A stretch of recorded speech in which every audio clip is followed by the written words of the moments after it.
आपका आपके अपने चैनल स्टडी विद प्रदीप में टीजीटी, पीजीटी, एलटी और जीआईसी के लिए हम लोग ब्रायोफाइटा के इम्पॉर्टेंट क्वेश्चन को कर रहे हैं, जिसमें आज के प्रश्न का ये सेकंड पार्ट है। और इसमें ब्रायोफाइटा के सेकंड पार्ट में आज हम लोग चर्चा करने वाले हैं क्वेश्चन नंबर 40 से लेकर के 76 तक के क्वेश्चन नंबर को हम लोग करने वाले हैं, जो कि अलग अलग एग्जामों में पूछे जा चुके हैं।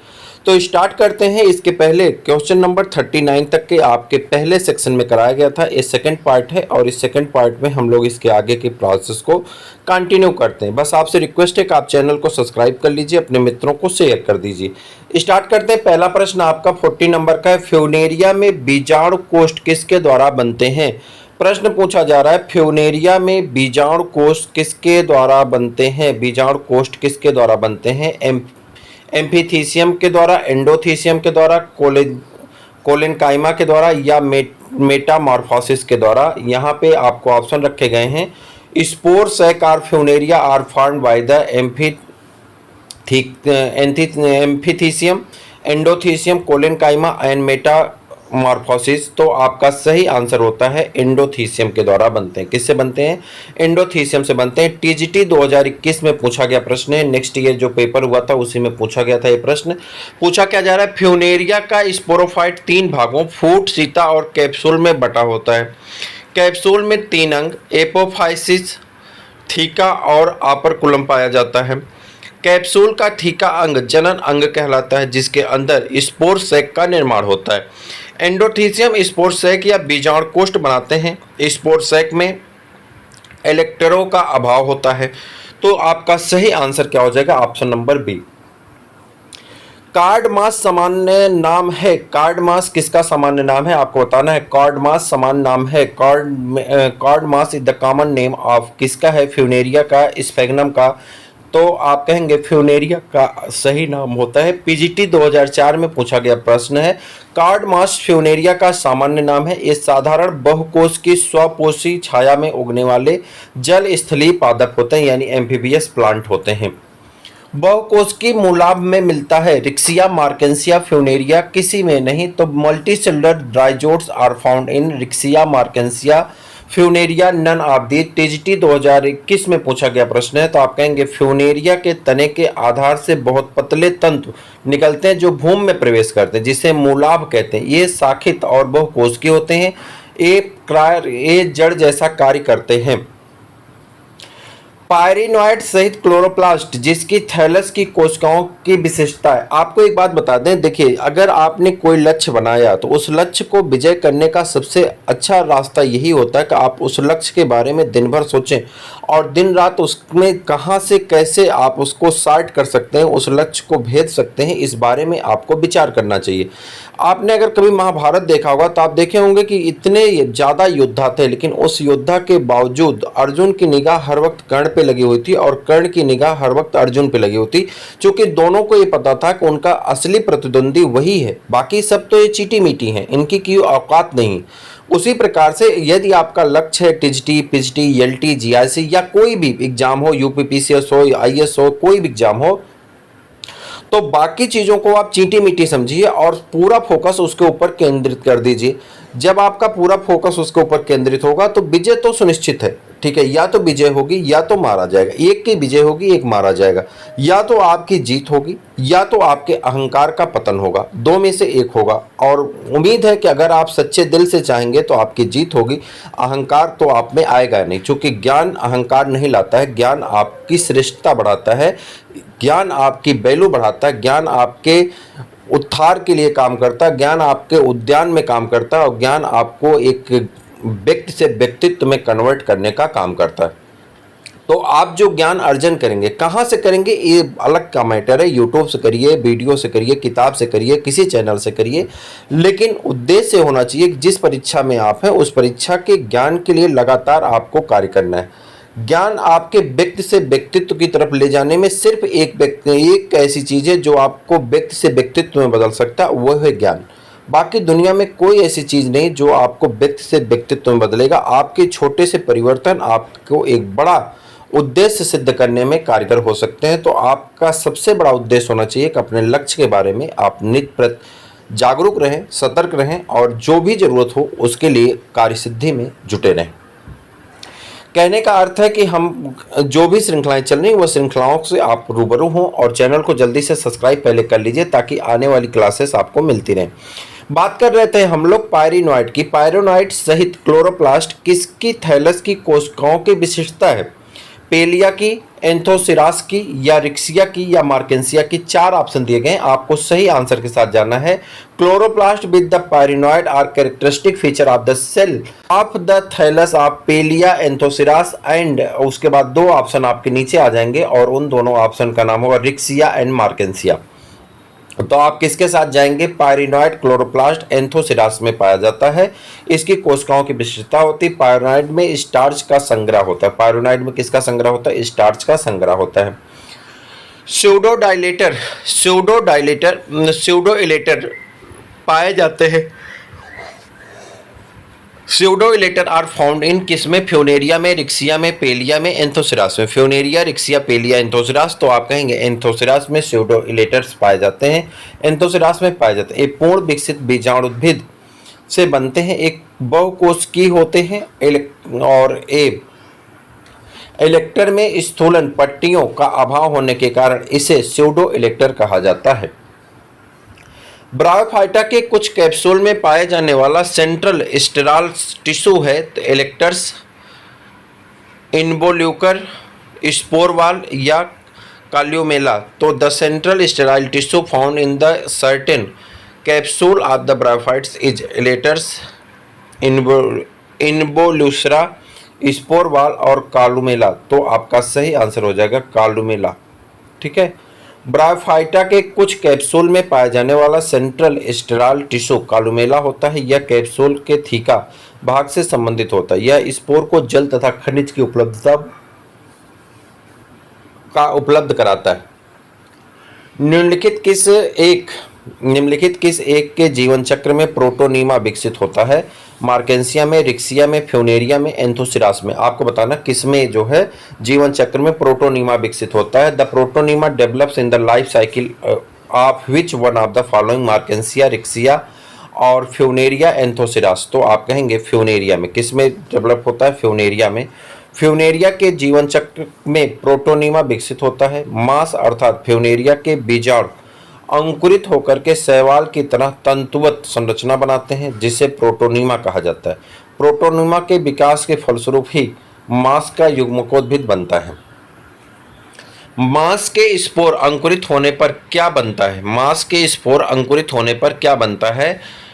इन्यूलस, theca, peristome, protonema. Moss spores germinate to form protonema. एक ब्रायोफाइटा का नाम बताएं जिसमें स्पोरोफाइट का वर्धन असीमित होता है। पेलिया में, रिक्सिया में, एंथोसिरास में, फ्यूनेरिया में। Name of the bryophytes is in which of the sporophytes is indeterminate in growth of Pellia, Riccia, Anthoceros and Funaria. Anthoceros नामक ब्रायोफाइटा में स्पोरोफाइट का वर्धन असीमित होता है, जिसमें सीटा भाग मेरिस्टेमेटिक होता तथा यह ऊतक असीमित वृद्धि करता है। फ्यूनेरिया और रिक्सिया में मादा प्रजनन अंग है antheridia, archegonia, antheridiophore, archegoniophore. Female reproductive organs in Funaria and Riccia are antheridia, archegonia, antheridiophore और आर्चिगोनियोफोर। तो आपको बताना है आर्चिगोनिया किस में होता है? आर्चिगोनिया में होता है। सही आंसर आपका आर्चिगोनिया है। उसके बाद इधर आ जाते हैं, फ्यूनेरिया और रिक्सिया में मादा प्रजनन अंग आर्चिगोनिया होता है। आर्चिगोनिया ब्रायोफाइटा, टेरिडोफाइटा तथा जिम्नोस्पर्म पौधे में पाए जाते हैं। आर्चिगोनियोफोर शाखा होती है जिसमें आर्चिगोनिया लगते हैं। प्रोटोनीमा पाया जाता है जिसके जीवन चक्र में स्पायरोगायरा, राइजोपस, फ्यूनेरिया और Dryopteris. Protonema is found in the life cycle of the spirogyra, Rhizopus, Funaria और ड्रायोप्टेरिस। फ्यूनेरिया के जीवन चक्र में प्रोटोनीमा पाया जाता है। यह इसका मुख्य पौधा होता है जिसके तरुण अवस्था में प्रोटोनीमा तथा वयस्क अवस्था में गैमेटोफोर कहते हैं। निम्न में से किसमें स्पोर का इन सिटू अंकुरण होता है? Riccia, Marchantia, Pellia, Sphagnum. Which of the following show in the in situ germination of spore? Riccia, Marchantia, Pellia और स्फेग्नम। तो आपका सही आंसर हो गया पेलिया। इन सीटू अंकुरण पीलिया में पाया जाता है, जिसमें स्पोर पौधों में लगा हुआ इसके अंदर अर्थात संपुटिका में ही अंकुरित हो जाता है। इसे काल पूर्व अंकुरण कहते हैं। रिटार्ड कोशिकाएं पाई जाती हैं पोरेला में, स्फैग्नम में और उसके बाद पोगोटेनम में और फ्यूनेरिया में। तो retort cell are found in the Porella, Sphagnum, Pogonatum and Sphagnum Funaria. तो आपका सही आंसर होगा स्फैग्नम में। आ जाते हैं रिटार्ड कोशिकाएं यानी स्फैग्नम में पाई जाती हैं। मध्यकालीन रासायनिक बोतल सदृश रचना होने के कारण इन्हें रिटार्ड कहा जाता है। ये कोशिकाएं स्फैग्नम की बहुत सी जातियों में बिल्कुल इस बलकुट स्तर में पाई जाती हैं, परंतु चारों तरफ की बलकुट कोशिकाओं से ज़्यादा बढ़ी हुई होती हैं। रिटार्ड आकृति की कोशिकाएं पाई जाती हैं फ्यूनेरिया में, एंथोसिरास में, लाइकोपोडियम में, स्फैग्नम में। रिटार्ड कोशिकाएं किस में पाई जाती हैं? तो अभी आपने देखा स्फैग्नम में पाई जाती हैं। निम्न में से कौन सा आदितम स्थलीय पौधा है? तो कौन सा ऐसा पौधा है जो स्थलीय होता है? Which one of the following is the earliest land plant? तो एयरलिस्ट लैंड प्लांट कौन सा होता है? तो आप कहेंगे कुक्सोनिया। कुक्सोनिया जो है एयरलिस्ट जो है आपका आदितन मतलब शुरुआती पौधा है, और शुरुआती पौधा एक ऐसा है। कौन सा एयरलिस्ट प्लांट कौन सा है? तो आप कहेंगे कुक्सोनिया जो है ये आपका शुरुआती पौधा होता है। देखते हैं कुक्सोनिया क्या है। कुक्सोनिया एक आदितम स्थलीय पौधा है। इसके जीवाश्म में सेल्यूरियन पीरियड के चट्टानों से प्राप्त होती है। याद रखिएगा, इंपॉर्टेंट है। इसके जीवाश्म जो है सेल्यूरियन पीरियड के चट्टानों से प्राप्त हुए हैं, और कुक्सोनिया एक आदितम स्थलीय पादप होता है।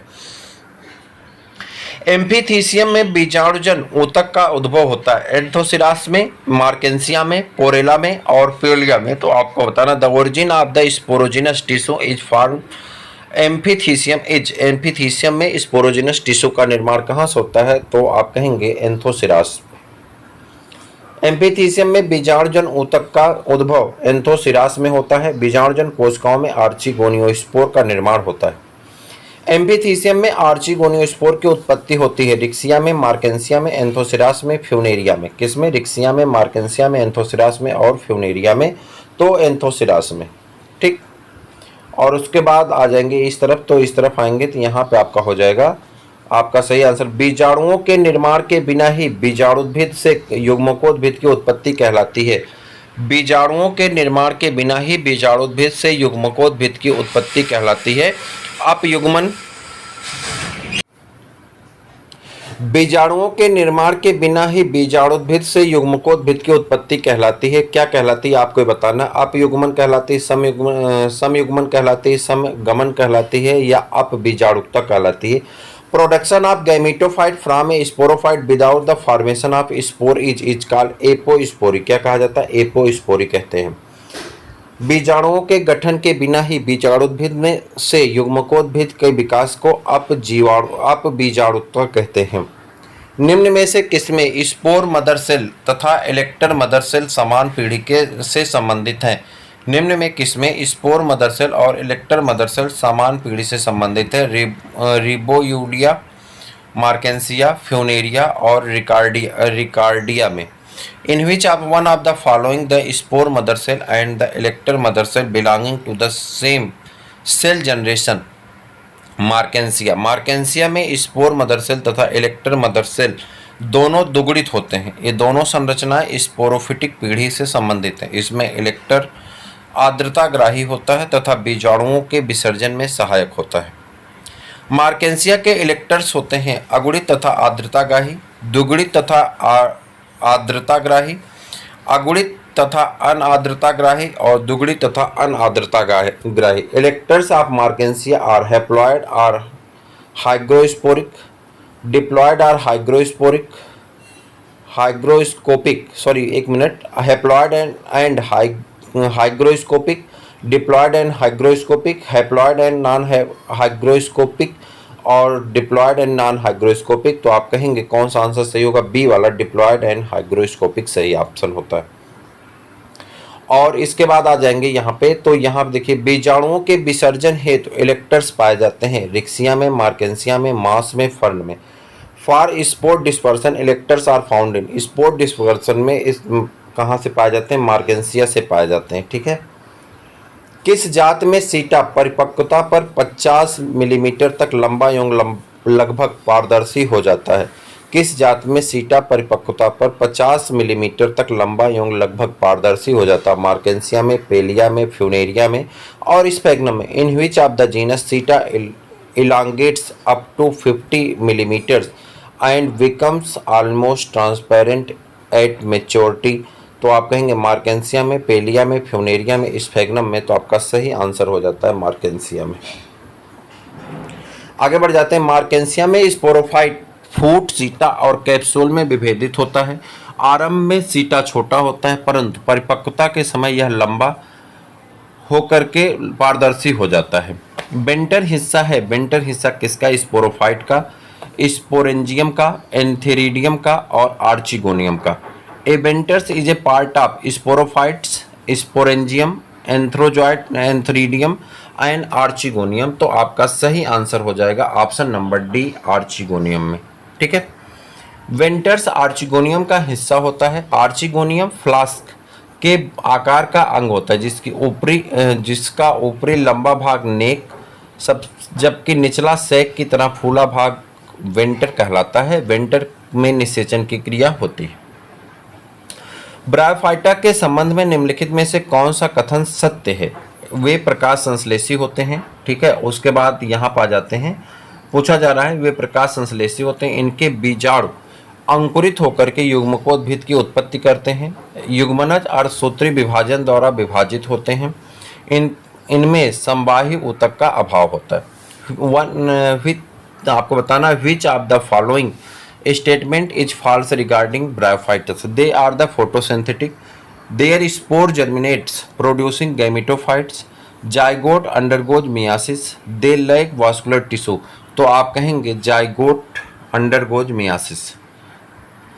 ब्रायोफाइटा प्रकाश संश्लेषी तथा असंवहनी ऊतक हैं। इनमें बीजाणु यन अंकुरित होकर के युग्मकोद्भिद अगुणित का विकास करता है। ब्रायोफाइटा के युग्मनज में समसूत्री विभाजन होता है। इसके फलस्वरूप दोगुणित भ्रूण विकसित होता है जो बाद में स्पोरोफाइट का निर्माण करते हैं। निम्नलिखित समूहों में से किसका बीजाणुद्भिद युग्मकोद्भिद से संलग्न होता है? थैलोफाइटा का, ब्रायोफाइटा का, टेरिडोफाइटा का और स्पर्मेटोफाइटा का।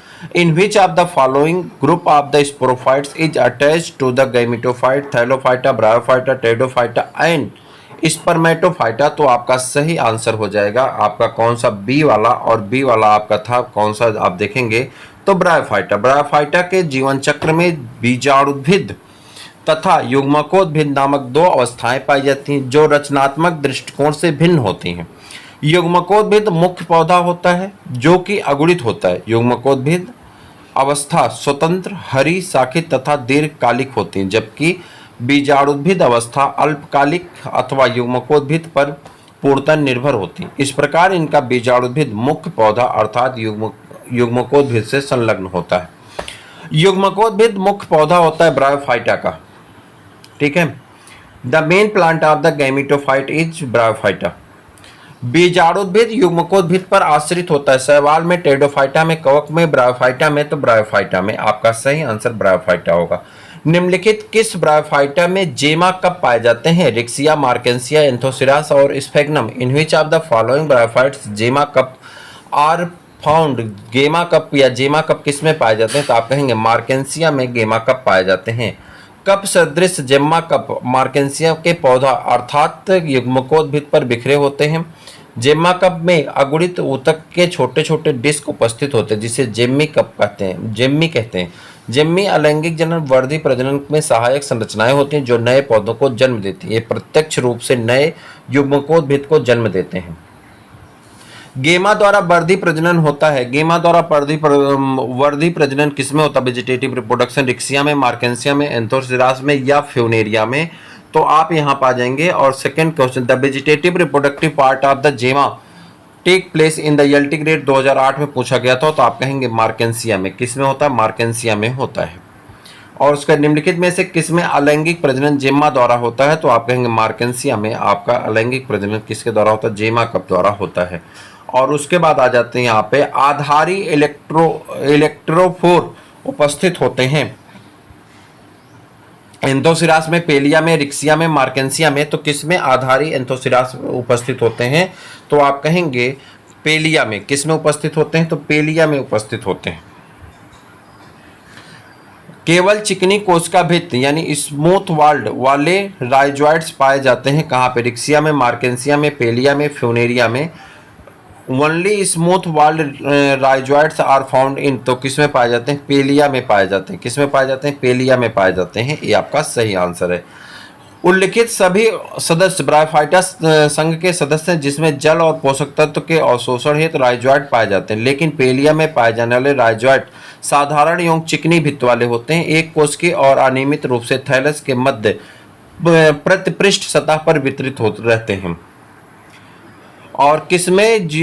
बीजाणुद्भिद में प्रच्छद ढक्कन यानी पेरिस्टोमियम दंत और बलन की उपस्थिति मुख्य लक्षण है। एंथोसिरास, मार्केंसिया, पेलिया और Funaria. Presence of the calyptra, operculums, annulus and peristomial teeth are characteristics of the sporophytes of Anthoceros, Marchantia, Pellia और फ्यूनेरिया। फ्यूनेरिया के बीजाणुद्भिद में प्रच्छद ढक्कन, पेरिस्टोमी, दंत और वलन की उपस्थिति हेतु मुख्य लक्षण है। फ्यूनेरिया वास्तविक मांस होता है, इसका स्पोरोफाइट अत्यधिक विकसित होता तथा फूट, सीटा और कैप्सूल में विभेदित होता। ये सभी रचनाएं कैप्सूल से संबंधित होती हैं। पेरिस्टोमियल दंत, अपरकुलम तथा बलन की सहायता से स्पोर का विसर्जन होता है। उस ब्रायोफाइटा का नाम बताइए जिसमें युग्मकोद्भिद में अंतराकोशिकीय श्लेष्म की गुहिकाओं में नील हरित शैवाल पाए जाते हैं। फ्यूनेरिया में, एंथोसिरास में, पेलिया में, मार्केंसिया में। Name of the bryophytes where the gametophytes contain intercellular mucilaginous cavities containing blue green algae. तो आप कहेंगे फ्यूनेरिया है, एंथोसिरास है, पेलिया है, मार्केंसिया है। तो एंथोसिरास आपका सही आंसर होता। 1999 में यह प्रश्न आपके उत्तर प्रदेश माध्यमिक में पूछा जा चुका है। मांस एवं फर्न बहुकोशिकीय भ्रूण बनाते हैं। मांस एवं फर्न बहुकोशिकीय भ्रूण बनाते हैं। पुंदानी में, भ्रूणकोश में, ओगोनिया में और स्त्री केसर में। Masses and fern produce multi cellular embryos with in. तो आप कहेंगे किस में पाए जाते हैं? तो आप कहेंगे आर्चिगोनियम में पाए जाते हैं। कहाँ पे पाए जाते हैं? आर्चिगोनियम में पाए जाते हैं। मांस एवं फर्न में बहुकोश के भ्रूण का विकास स्त्रीधानी में होता है। परिपक्व स्त्रीधानी फ्लास्क के आकार की रचना है जिसके नीचे एक छोटा बहुकोश की वृंत होता है। इसमें दो भाग स्पष्ट होते हैं। आधार का फूला भाग वेंटर और ऊपर का लंबा भाग ग्रीवा कहलाता है। वेंटर के भीतर एक बड़ी कोशिका होती है जिसे अंड कहते हैं। अंड के ठीक ऊपर एक वेंटर कैनाल सेल होती है। पुमड़ यौन अंडक के मध्य निषेचन के फलस्वरूप ओस्पोर बनता है जो दुगुणित होता है। इसी के विभाजन से बहुकोश की भ्रूण का विकास स्त्रीधानी के भीतर होता है। स्त्रीधानी की उपस्थित एक समान लक्षण है शैवालों, कवकों और ब्रायोफाइटा का। कवकों, ब्रायोफाइट्स और टेरिडोफाइट्स का। ब्रायोफाइट्स, टेरिडोफाइट और जिम्नोस्पर्म का। टेरिडोफाइट्स, जिम्नोस्पर्म और एंजियोस्पर्म का। Presence of the archegonium is a common feature of algae, fungi and bryophytes. Fungi, bryophytes and pteridophytes. Bryophytes, pteridophytes and gymnosperm और टेरिडोफाइट्स, जिम्नोस्पर्म एंड एंजियोस्पर्म। तो bryophytes, pteridophytes और gymnosperm ये आपका सही answer हो जाता है। मादा युग्मकोद्भिद अर्थात मादा जनन अंग को स्त्रीधानी कहते हैं। ब्रायोफाइट्स, टेरिडोफाइट्स तथा जिम्नोस्पर्म में इसकी उपस्थिति एक समान लक्षण प्रदर्शित करती है। तो ये हो गए आपके कॉमन क्वेश्चन और कॉमन टॉपिक। तो इस प्रकार से हम लोगों ने ब्रायोफाइटा को कंप्लीट किया। मैं उम्मीद करता हूं कि आप इसे अच्छी तरह से रिवीजन कर रहे होंगे। अपने मित्रों को भी वीडियो शेयर कर दीजिए, लाइक कर दीजिए, सब्सक्राइब कर लीजिए। फिर मिलते हैं किसी और वीडियो में, तब तक के लिए इजाज़त दीजिए। जय हिंद।